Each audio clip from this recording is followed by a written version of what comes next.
just want to make a quick video here about how to promote pollinators in your landscaping. Now, obviously, number one, plant flowers that pollinators are attracted to. Now, this lavender plant here is always covered in wonderful bumblebees pretty much all summer long. As long as you keep deadheading this plant, it's going to keep producing flowers up until basically the frost, and even after that, it can take a slight frost. So yes, number one, allow plants to bloom and plant plants that specifically are attracting to pollinators. Another thing you can do, which is do nothing. Now this Dutch or white clover is coming up in my yard. Some people might have a heart attack when they see this and have to come out and spray pesticides and weed killer and all this kind of stuff. But you know what? It's been a drought. It hasn't been raining much, so I'm letting the grass grow so I don't injure, hurt the grass. But still, look at all this clover that's popped up. These little yellow flowers in the lawn, they're popping up as well. You would never see these guys if you keep your lawn mowed in a nice little manicured straight lines. And most importantly, the pollinators would have nothing to benefit from. Not only bumblebees, but also honeybees like white clover as well. So if you're a beekeeper, consider planting this near where you keep your beehives.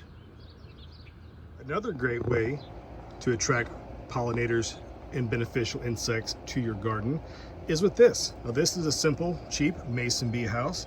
Mason bees, as you see one just flying off right there, they will actually nest in these little tubes, the females will. They'll lay some eggs and cap them off with little mud. That's why they call them mason bees. See that one right there?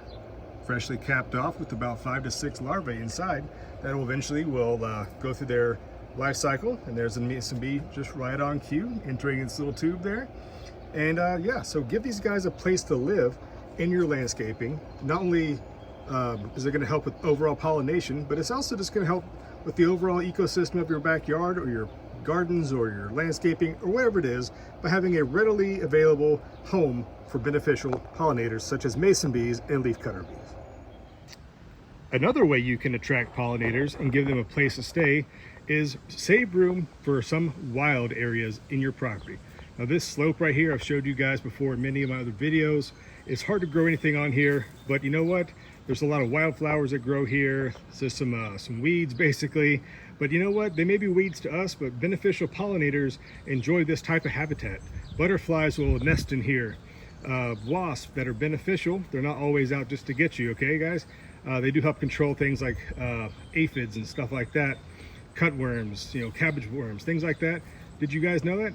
Wasps actually will be a natural predator for those things. So yeah, while they might be a little bit scary, while you might just kind of run away and hide when you see them, they do have a definite place in your overall ecosystem of your landscaping. So yeah, leave a little bit of a wild space, let the wildflowers grow, get the pollinators a home, and they'll benefit you by pollinating your crops, your gardens, and your flowers.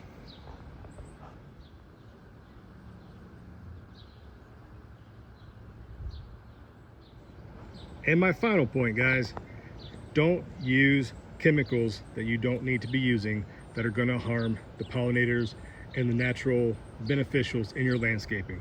Now this garden is 100% based on compost. I don't use pesticides, I don't use fertilizers, I don't do anything that's going to jeopardize the health of the pollinators or beneficial insects in my landscaping. Now this garden, it grows super well, it's super abundant, and I think attribute that a lot to having so many pollinators and so many beneficial insects around that they actually fight off the bad bugs for you.